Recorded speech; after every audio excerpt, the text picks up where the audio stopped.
Wayahudi wanasema alikuwa Ibrahimu Myahudi, Wakristo wanasema Ibrahimu alikuwa Mkristo.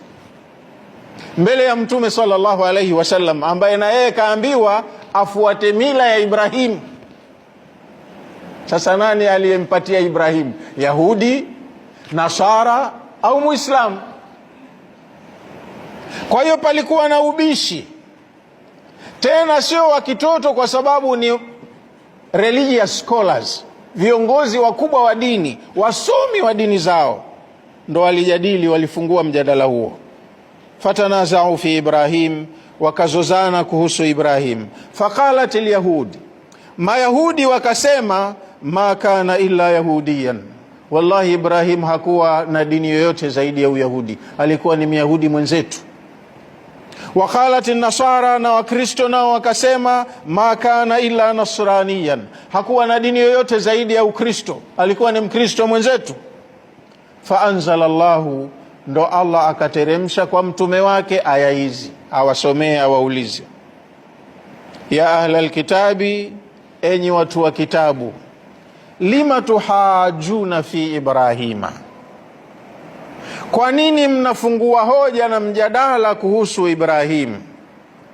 Wama unzilati tauratu wal injilu illa min ba'di, hali ya kuwa hii Taurati yenu Mayahudi mnosema mnaikubali iliteremshwa wakati Ibrahimu hayupo, baada ya kuondoka yeye kwa miaka mingi, ndo ikaja Taurati kwa Musa. Musa ni katika virembo sijui vinyinginya vya huyo Ibrahimu. Mtamuhusishaje na Uyahudi wenu? Na Musa mwenyewe hakuja kufundisha dini ya Uyahudi, Musa kafundisha dini ya Uislamu. Kwa hiyo ulipoanza huo Uyahudi, hawa watu wa haki hawapo, washaondoka.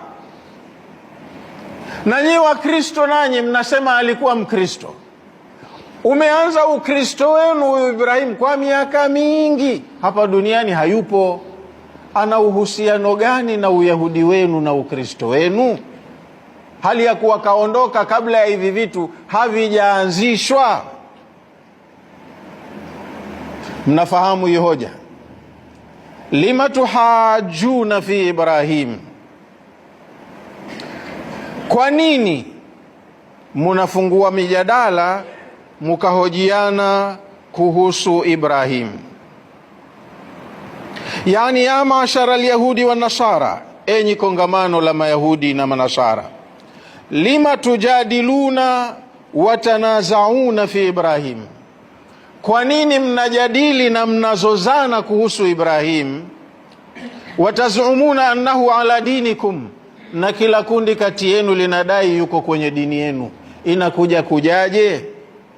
Wama unzilati tauratu wal injilu illa min ba'di, hali ya kuwa uhalisia upo, Taurati yenu na Injili yenu haikuteremka ila baada ya kuondoka Ibrahim.